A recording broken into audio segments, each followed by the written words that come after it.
This is Kural Media, your trusted source for global news. இது குரல் media செய்திகள்.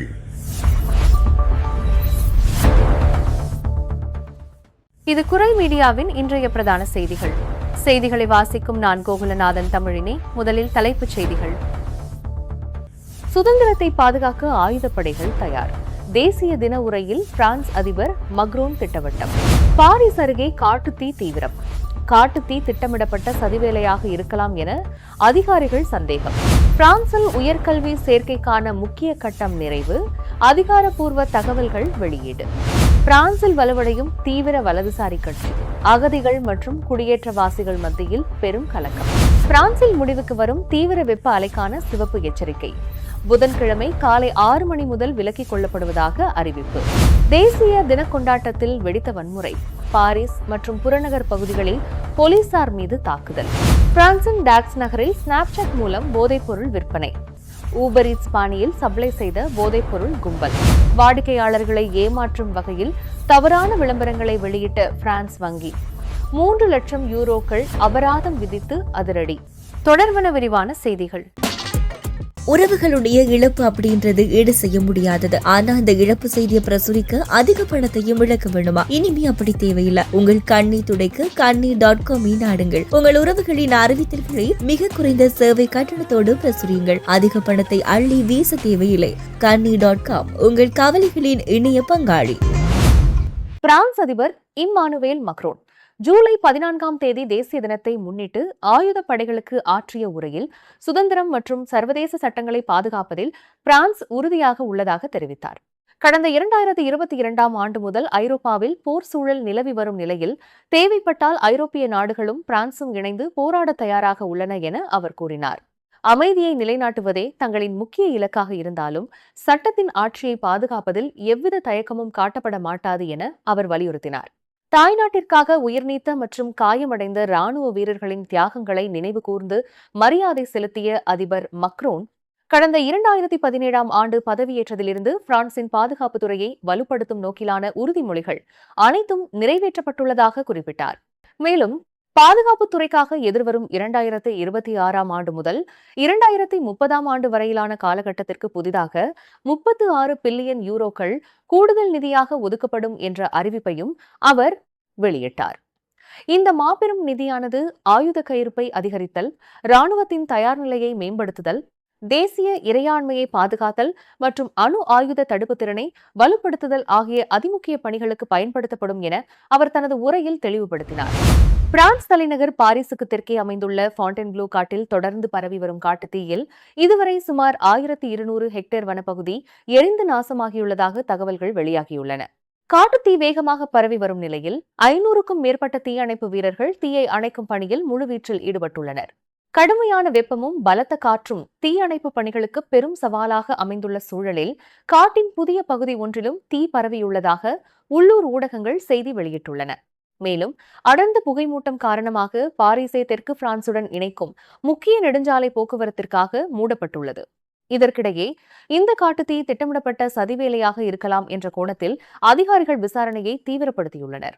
இது தொடர்பாக சந்தேகத்தின் பேரில் 2 பேர் அதிரடியாக கைது செய்யப்பட்டுள்ளதுடன் அவர்களிடம் காவல்துறையினர் தீவிர விசாரணை மேற்கொண்டு வருவதாகவும் தகவல்கள் தெரிவிக்கின்றன.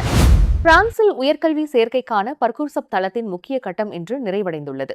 மொத்தமுள்ள 8,72,000 விண்ணப்பதாரர்களில் சுமார் 1,26,652 பேர் இன்னும் எந்தவொரு உயர்கல்வி நிறுவனத்திலும் வாய்ப்பை பெறாமல் காத்திருப்பதாக அதிகாரப்பூர்வ புள்ளி விவரங்கள் தெரிவிக்கின்றன. காத்திருப்பவர்களில் 57,024 பேர் இந்த ஆண்டு தேர்ச்சி பெற்ற மாணவர்கள், 46,216 பேர் மாற்று படிப்பிற்கு விண்ணப்பித்தவர்கள் மற்றும் 23,412 பேர் வெளிநாட்டு மாணவர்கள் ஆவர். எனினும் கல்வி அமைச்சகம் வெளியிட்ட தகவலின்படி 90% புதிய மாணவர்களும் 70% மாற்று படிப்பு மாணவர்களும் குறைந்தது ஒரு சேர்க்கை வாய்ப்பையாவது பெற்றுள்ளனர். வாய்ப்பு கிடைக்காத மாணவர்களுக்கு உதவ உயர்கல்வி அணுகல் ஆணையங்கள் சிறப்பு ஆலோசனை சேவைகளை வழங்கி வருகின்றன. இந்நிலையில் இன்னும் வெற்றிடங்கள் உள்ள கல்வி நிறுவனங்களுக்கு புதிய விருப்பங்களை சமர்ப்பிப்பதற்கான கூடுதல் சேர்க்கை செயல்முறை வருகிற செப்டம்பர் 10 வரை தொடரும் என அறிவிக்கப்பட்டுள்ளது. பிரான்ஸ் அரசியல் களத்தில் தீவிர வலதுசாரி கட்சியான தேசிய பேரணி நாளுக்கு நாள் வலுவடைந்து வரும் நிலையில் தஞ்சம் மறுக்கப்பட்ட அகதிகளின் எதிர்காலம் குறித்த விவாதங்கள் சூடுபிடித்துள்ளன. இக்கட்சி ஆட்சி பொறுப்பேற்றால் தஞ்சம் மறுக்கப்பட்டவர்கள் மீது எவ்வித சமரசமுமற்ற கடுமையான நடவடிக்கைகளை முன்னெடுக்க திட்டமிட்டுள்ளது. இதன்படி தஞ்சம் மறுக்கப்படும் கணத்திலேயே அவர்கள் ஆவணமற்ற குடியேறிகளாக பிரகடனப்படுத்தப்பட்டு கட்டாயமாக நாடு கடத்தப்படுவார்கள். முறையான ஆவணங்கள் இன்று பிரான்சில் தங்கியிருப்பது மீண்டும் ஒரு குற்றச் செயலாக சட்டத்தில் இணைக்கப்படுவதுடன் ஆவணமற்றவர்களுக்கு வழங்கப்படும் மாநில மருத்துவ உதவி திட்டமும் முற்றுமுழுதாக ரத்து செய்யப்பட்டு அவசர சிகிச்சைகளுக்கு மட்டுமே அனுமதி வழங்கப்படும். மேலும் இனி அகதி கோரிக்கைகளை வெளிநாடுகளில் உள்ள பிரெஞ்சு தூதரகங்கள் மூலமாகவே சமர்ப்பிக்க வேண்டிய புதிய கட்டமைப்பும் உருவாக்கப்படும். எனினும் இந்த அதிரடி திட்டங்களை சட்டமாக்குவதில் பிரெஞ்சு அரசியலமைப்பு சபை மற்றும் ஐரோப்பிய மனித உரிமை நீதிமன்றத்தின் சட்டங்கள் பெரும் சவாலாக அமையும் எனவும் நாடு கடத்தப்படும் நபர்களை மீண்டும் ஏற்க அவர்களின் சொந்த நாடுகள் காட்டும் தாமதத்தால் இத்திட்டங்கள் நடைமுறையில் சாத்தியமற்றதாக மாற வாய்ப்புள்ளதாகவும் அரசியல் நோக்கர்கள் கருதுகின்றனர். பிரான்ஸ் முழுவதும் அமுலில் இருந்த தீவிர வெப்ப அலைக்கான உச்சக்கட்ட சிவப்பு எச்சரிக்கை புதன்கிழமை காலை 6 மணியுடன் முடிவுக்கு வருவதாக வானிலை ஆய்வு மையமான மேட்டியோ பிரான்ஸ் அதிகாரப்பூர்வமாக அறிவித்துள்ளது. இதன்படி தலைநகர் பாரிஸ் உள்ளிட்ட 26 மாவட்டங்கள் சிவப்பு எச்சரிக்கையிலிருந்து செம்மஞ்சள் எச்சரிக்கை நிலைக்கு மாற்றப்பட்டுள்ளன. அதேவேளை ஏற்கனவே செம்மஞ்சள் எச்சரிக்கையிலிருந்த 58 மாவட்டங்களில் 15 மாவட்டங்கள் வெப்பம் குறைந்து மஞ்சள் எச்சரிக்கை நிலைக்கு திரும்பியுள்ளன. நாட்டின் மீது பல நாட்களாக தேங்கியிருந்த மிக வெப்பமான காற்று மண்டலம் புதன்கிழமை உருவாகவுள்ள தீவிர புயல் மற்றும் மழை காரணமாக மேற்கு பகுதியிலிருந்து படிப்படியாக குறையத் தொடங்கும் என வானிலை மையம் குறிப்பிட்டுள்ளது. வெப்பத்தின் தாக்கம் குறைய தொடங்கினாலும் இடியுடன் கூடிய தீவிர கனமழை பெய்ய வாய்ப்புள்ளதால் நாட்டின் 9 மாவட்டங்களுக்கு புதிதாக கனமழைக்கான செம்மஞ்சள் எச்சரிக்கை விடுக்கப்பட்டுள்ளது. சுவிஸ்ல பிசினஸ் பண்றீங்களா? ஆனா இன்னும் ப்ராப்பர் வெப்சைட் இல்லையா? வெப்சைட் டிசைன் ரொம்ப காஸ்ட்லின்னு நினைச்சு இது வரைக்கும் ஸ்டார்ட் பண்ணாம விட்டுருக்கீங்களா? இப்ப அந்த கவலை எல்லாத்துக்குமே முடிவு. உங்களுக்கு தேவையான அனைத்து வகையான இணையதளங்களையும் புதிதா உருவாக்கவும், மேலும் உங்க பழைய இணையதளங்களை நவீன மற்றும் அழகான டிசைன்களை மேம்படுத்தவும் மிக குறைந்த விலையில் நாம் செய்து தருகிறோம். இந்த சிறப்பு வாய்ப்பு குறிப்பிட்ட காலம் வரை மாத்திரமே வழங்கப்படும். மேலதிக விவரங்களுக்கு இப்பவே தொடர்பு கொள்ளுங்க. 07798574445. பிரான்சின் தேசிய தின கொண்டாட்டங்களுக்கு முந்தைய இரவான ஜூலை 13 நள்ளிரவில் தலைநகர் பாரிஸ் மற்றும் அதன் புறநகர் பகுதிகளில் பெரும் வன்முறை வெடித்துள்ளது. ரோந்து மற்றும் பாதுகாப்பு பணிகளில் ஈடுபட்டிருந்த காவல்துறையினரை குறிவைத்து மர்ம நபர்கள் வானவேடிக்கை வெடிகளை கொண்டு அடுத்தடுத்து தாக்குதல்களை நடத்தியுள்ளனர். பாரிஸின் 12 மற்றும் 17ஆம் வட்டாரங்களில் உள்ள காவல் நிலையங்கள் மற்றும் போலீசார் மீது தாக்குதல் நடத்தப்பட்டுள்ளதுடன் வீதிகளில் தடைகள் ஏற்படுத்தப்பட்டு தீ வைக்கப்பட்டுள்ளன. செயின்ட் டெனிஸ் பகுதியில் நடந்த வெடி தாக்குதலில் காவலர் ஒருவருக்கு தீக்காயம் ஏற்பட்டுள்ளது. மேலும் இவலின மாவட்டத்தில் 20க்கும் மேற்பட்ட வாகனங்கள் வன்முறையாளர்களால் தீயிட்டு எரிக்கப்பட்டுள்ளன. இந்த தொடர் வன்முறை சம்பவங்கள் தொடர்பாக காவல்துறையினர் பலரை கைது செய்துள்ளனர். இந்த சம்பவங்களுக்கு தீவிர வலதுசாரி கட்சியின் ஐரோப்பிய நாடாளுமன்ற உறுப்பினர் மத்தியோ வால கடும் கண்டனம் தெரிவித்துள்ளார். தேசிய தினம் என்பது குண்டர்களின் கொண்டாட்டமாக மாறிவிட்டது. வன்முறையாளர்களை எதிர்கொள்ள வேண்டிய நிலை போலீசாருக்கு ஏற்பட்டுள்ளது என அவர் தனது சமூக வலைதளத்தில் விமர்சித்துள்ளார். பிரான்சின் டாக்ஸ் நகரில் ஸ்னாப்சாட் சமூக வலைதளம் மூலம் போதைப் பொருள் ஆர்டர்களை பெற்று ஊபர் ஈட்ஸ் உணவு விநியோக பாணியில் டெலிவரி செய்து வந்த மிகப்பெரிய சட்டவிரோத கும்பலை காவல்துறையினர் அதிரடியாக கைது செய்துள்ளனர். தேசிய புலனாய்வு பிரிவின் உதவியுடன் பல மாதங்களாக மேற்கொள்ளப்பட்ட தீவிர கண்காணிப்புக்கு பிறகு இந்த மோசடி வலைப்பின்னல் கண்டறியப்பட்டு இதில் தொடர்புடைய 6 பேர் கைது செய்யப்பட்டுள்ளனர். கோகெயின், கஞ்சா, கெட்டமைன் மற்றும் எக்ஸ்டசி உள்ளிட்ட போதைப் பொருட்களை டாக்ஸ் மற்றும் செயின்ட் பாலஸ் டாக்ஸ் ஆகிய பகுதிகளில் விநியோகித்து வந்த இந்த கும்பல் மாதத்திற்கு சுமார் 25,000 யூரோக்கள் வரை சட்டவிரோதமாக வருவாய் ஈட்டியுள்ளது.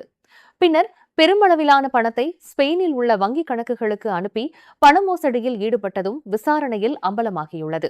கைதானவர்களின் இடத்திலிருந்து தற்காப்பு துப்பாக்கி, பல செல்போன்கள், வங்கிக் கட்டைகள் மற்றும் பெருமளவிலான போதைப் பொருட்களை காவல்துறையினர் பறிமுதல் செய்துள்ளனர். தற்போது கைது செய்யப்பட்ட 6 பேரில் 4 பேர் நீதிமன்ற காவலில் சிறையில் அடைக்கப்பட்டுள்ளனர். வாடிக்கையாளர்களுக்கு வழங்கும் கடன்களில் தவறான மற்றும் முறைகேடான விளம்பர நடைமுறைகளை பின்பற்றியதற்காக பிபிசிஇ குழுமத்தை சேர்ந்த பேங்க் பாப்புலர் வால் டி பிரான்ஸ் வங்கிக்கு 3 லட்சம் யூரோக்கள் அபராதம் விதிக்கப்பட்டுள்ளது. பிரான்சின் மோசடி தடுப்பு பிரிவு இந்த அதிரடி நடவடிக்கையை மேற்கொண்டுள்ளது. பிரான்சின் 10 மாகாணங்களில் சேவை அளிக்கும் இந்த வங்கி வாகனங்கள் அல்லது வீட்டு பராமரிப்பு பணிகளுக்காக பிரத்யேகமாக வழங்கப்படும் கடன்களைப் போல போலியான தோற்றமளிக்கும் கடன்களை வழங்கி நுகர்வோரை ஏமாற்றியுள்ளதாக தெரிவிக்கப்படுகிறது. இதன் மூலம் வாடிக்கையாளர்களுக்கு சட்டப்படி கிடைக்க வேண்டிய பாதுகாப்பு உத்தரவாதங்கள் தந்திரமாக மறுக்கப்பட்டுள்ளதாக பொருளாதார அமைச்சகத்தின் மோசடி தடுப்பு பிரிவு கடுமையாக சுட்டிக்காட்டியுள்ளது. இந்த அபராதம் குறித்து விளக்கமளித்துள்ள வங்கி நிர்வாகம், இந்த சட்ட நடவடிக்கையானது எங்களின் விளம்பர தொடர்பாடல் கூறுகளுக்கு மட்டுமே பொருந்துமே தவிர நாங்கள் வழங்கும் கடன் தயாரிப்புகளின் சட்டப்பூர்வ தன்மையையோ தரத்தையோ கேள்விக்குள்ளாக்கவில்லை என தெரிவித்துள்ளது. இருப்பினும் பிபிசிஏ குழும வங்கிகளுக்கு இவ்வாறான பெருந்தொகை அபராதம் விதிக்கப்படுவது இது முதல் முறையல்ல. கடந்த 2025 ஆண்டு நவம்பரில் இதே குழுமத்தைச் சேர்ந்த மற்றொரு வங்கிக்கு 2.5 மில்லியன் யூரோக்களும் 2026 ஆண்டு பிப்ரவரியில் 9 மில்லியன் யூரோக்களுக்கு மேல் அபராதம் விதிக்கப்பட்டமை குறிப்பிடத்தக்கது. உறவுகளுடைய இழப்பு அப்படின்றது ஈடு செய்ய முடியாதது. ஆனா அந்த இழப்பு செய்தியை பிரசுரிக்க அதிக பணத்தையும் இழக்க வேண்டுமா? இனிமே அப்படி தேவையில்லை. உங்கள் கண்ணீர் துடைக்க கண்ணீர்.com நாடுங்கள். உங்கள் உறவுகளின் அறிவித்தல்களை மிக குறைந்த சேவை கட்டணத்தோடு பிரசுரியுங்கள். அதிக பணத்தை அள்ளி வீச தேவையில்லை. கண்ணீர்.com உங்கள் கவலைகளின் இணைய பங்காளி. நீங்கள் இதுவரை கேட்டது குரல் மீடியாவின் பிரதான செய்திகள். மேலும் இதுபோன்ற செய்திகளை அறிய குரல் மீடியாவை சப்ஸ்கிரைப் செய்யுங்கள்.